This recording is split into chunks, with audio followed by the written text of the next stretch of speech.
Je m'appelle Sarah Mitchell, je suis infirmière. Pendant 8 ans, j'ai travaillé aux soins intensifs d'un hôpital de Manchester. J'ai tout vu, des naissances, des morts, des miracles, des tragédies. Je pensais comprendre la vie, je comprenais la mort. J'ai eu tort. C'était une froide nuit de novembre, vers 11 heures du soir. Une autre équipe de nuit, comme tant d'autres. Fatigué, avec des douleurs aux pieds, je voulais juste que le travail se termine en paix. Puis, l'appel est arrivé, patient en arrêt cardiaque, crise cardiaque grave. Il l'avait déjà perdu 2 fois dans l'ambulance. J'ai préparé la salle, vérifié le matériel, fait ce que je faisais toujours. Professionnel. Loin. Efficace. Lorsqu'ils l'ont amené, j'ai vu un homme d'un peu plus de 60 ans. Ahmed Hassan. Son cœur s'était arrêté 2 fois. Les secours l'ont réanimé, mais de justesse. J'ai regardé les signes vitaux. J'avais déjà vu ce tableau. Je savais comment ça se terminait habituellement. En moins d'1 heure, la famille est arrivée. Je les ai entendus avant de les voir, mais ce n'était pas ce à quoi je m'attendais. Pas de cris, pas d'agitation, juste des voix douces dans le couloir. La femme entra la première. Fatima, peut-être du même âge que lui, porte un foulard. Elle s'est approchée calmement du lit, lui a tenu la main et lui a murmuré quelque chose en arabe. Puis il m'a regardé et a souri. Il a vraiment souri. J'étais confus. Son mari était mourant et elle me souriait. Merci d'avoir pris soin de lui, dit-elle doucement. J'ai hoché la tête. Nous faisons tout ce que nous pouvons. Je sais, répondit-il. Et quoi qu'il arrive, c'est la volonté de Dieu. J'avais entendu des gens mentionner Dieu aux soins intensifs. C'était généralement du désespoir, s'il te plaît, mon Dieu, sauve-le, ne la prends pas. Mais il n'y a pas eu de panique. Il y avait la paix. Pendant les 3 heures suivantes, j'ai observé cette famille. Les 3 filles arrivèrent, puis les 2 fils. Chacun se relayait à ses côtés. Ils priaient à voix basse dans un coin. Ils n'ont pas pleuré. Ils n'ont pas crié. Ils parlèrent calmement. Ils ont même ri une fois, se souvenant de quelque chose à propos de leur père. Je ne pouvais pas comprendre. J'ai été athée pendant plus de 10 ans. Pour moi, la religion n'était que des histoires que les gens racontaient pour se réconforter face à la mort. Mais cette famille n'a pas fait semblant. Il n'a pas nié la réalité. Ils avaient quelque chose que je n'avais jamais vu. À 2 heures du matin, tout change. La tension artérielle d'Ahmed a chuté. Les niveaux d'oxygène ont chuté. J'ai appelé le médecin. Nous avons tout essayé. Rien n'a fonctionné. J'ai dû parler à la famille. Je suis entré dans la salle d'attente. Tout le monde s'est levé et m'a regardé. Son état se détériore rapidement et dit-il en gardant une voix ferme. Nous avons fait tout ce que nous pouvions. Je pense que tout le monde devrait rester avec lui maintenant. J'ai attendu les larmes. Je m'attendais au désespoir. J'avais vu ça 1000 fois. Au lieu de cela, Fatima hocha lentement la tête. Pouvons-nous prier à côté de lui? Il a demandé. Bien sûr, j'ai répondu. Tout le monde est entré.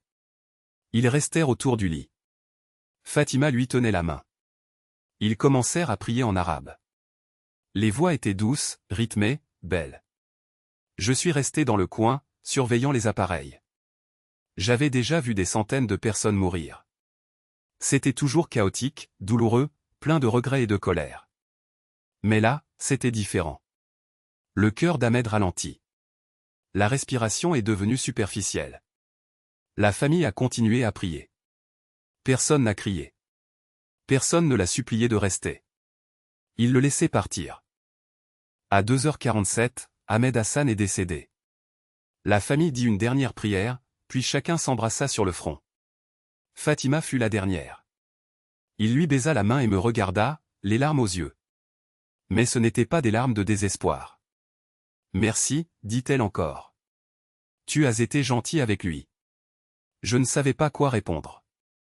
Je venais de voir un homme mourir et sa famille me remerciait. Je venais de voir une famille perdre son père et elle était en paix. Je suis désolé pour votre perte, réussis-je finalement à dire. Fatima sourit à travers ses larmes. Ne sois pas désolé. Il a vécu une belle vie. C'était un homme bon. Et maintenant, si Dieu le veut, il est dans un meilleur endroit. Tu y crois vraiment? Ai-je demandé, avant de pouvoir m'arrêter. Ce n'était pas professionnel, mais j'avais besoin de savoir. Oui, répondit-il simplement. La mort n'est pas la fin. C'est juste une porte. Revoyons-nous. Je voulais discuter. Je voulais dire que la mort était la fin, qu'il n'y avait plus rien après, que tout n'était que mensonge réconfortant. Mais je ne pouvais pas, parce que je n'avais jamais vu quelqu'un faire face à une mort pareille. La famille est partie 1 heure plus tard. Je suis resté avec le corps d'Ahmed, remplissant les papiers et le préparant pour la morgue. Mais mon esprit était loin. Je ne pouvais pas m'empêcher de penser au visage de Fatima, à cette paix, à cette certitude. Comment quelqu'un pourrait-il avoir ça? Au cours des jours suivants, je n'ai pas pu m'empêcher d'y penser. J'avais déjà vu des religieux aux soins intensifs chrétiens, juifs, hindous. Mais aucun d'eux n'avait cette même sérénité. Ils luttaient tous contre la mort. Tout le monde la craignait. Cette famille musulmane l'a cependant acceptée. Pas avec tristesse, pas avec résignation, mais avec foi. 2 semaines plus tard, j'étais sur un autre quart de nuit. Une jeune femme a été interpellée, victime d'un accident de voiture, dans un état critique. Aisha, peut-être 25 ans, inconsciente, sous assistance respiratoire. La famille est arrivée plus tard. Ils étaient aussi musulmans.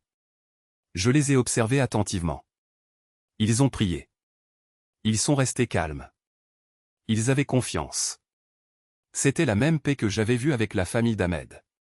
À un moment donné, la mère d'Aisha s'est approchée de moi.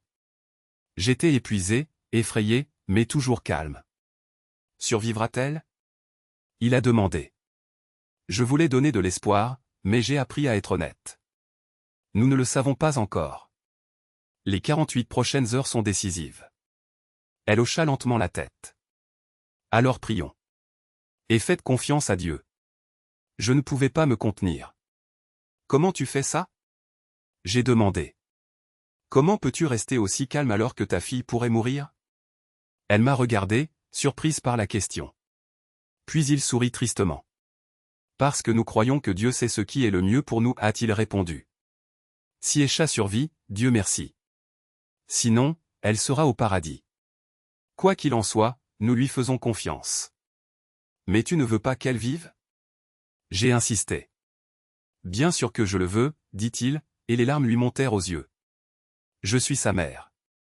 Je veux qu'elle vive plus que tout dans ce monde. Mais je sais aussi que mes souhaits ne sont pas toujours les meilleurs. Dieu voit ce que je ne vois pas. Il sait ce que je ne sais pas. Et j'ai confiance en sa sagesse. Je restais là, sans voix.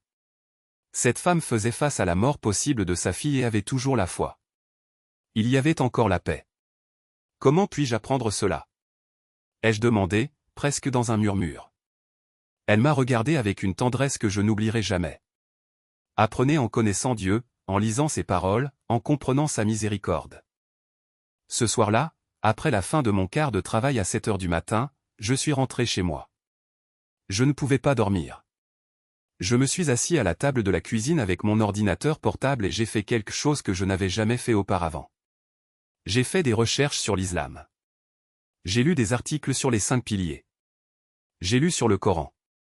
J'ai lu quelque chose sur le prophète Mahomet, que la paix soit sur lui. J'ai lu ce qui, selon les musulmans, se produit après la mort. Et plus je lis, plus il y a quelque chose en moi. Transformé. J'ai découvert qu'en islam, la mort n'est pas l'ennemi. Ce n'est pas la fin. C'est un passage. Les musulmans croient que cette vie est temporaire, une épreuve, et que la véritable existence commence après elle. J'ai appris que chaque difficulté, chaque douleur, chaque perte a un but, que rien n'arrive sans la sagesse et la permission d'Allah. Pour la première fois de ma vie, le monde avait un sens. Toutes les souffrances dont j'avais été témoin aux soins intensifs, tous les décès, toutes les douleurs. Ce n'était pas aléatoire. Ce n'était pas dénué de sens. 3 mois plus tard, Yesha s'est réveillée. Contre toute attente, elle s'est rétablie. J'étais là quand c'est arrivé. Sa famille pleurait de joie, remerciant Allah sans cesse. La mère d'Yesha m'a rencontré dans le couloir. Elle m'a serré fort dans ses bras. Tu vois? Dit-elle, les yeux brillants. Allah est le meilleur des planificateurs.